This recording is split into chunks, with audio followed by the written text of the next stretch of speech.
Hello children.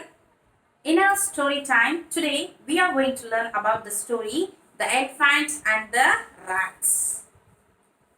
Once a herd of elephants lived in a jungle.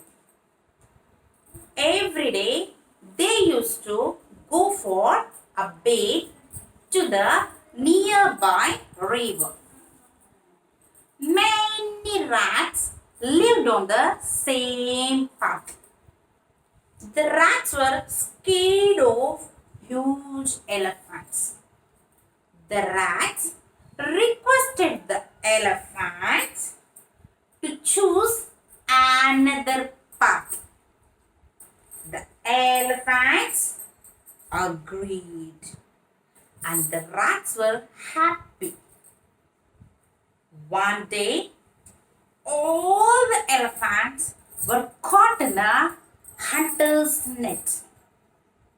The elephants cried for help. The tiny rats heard the cry and ran to help the elephants.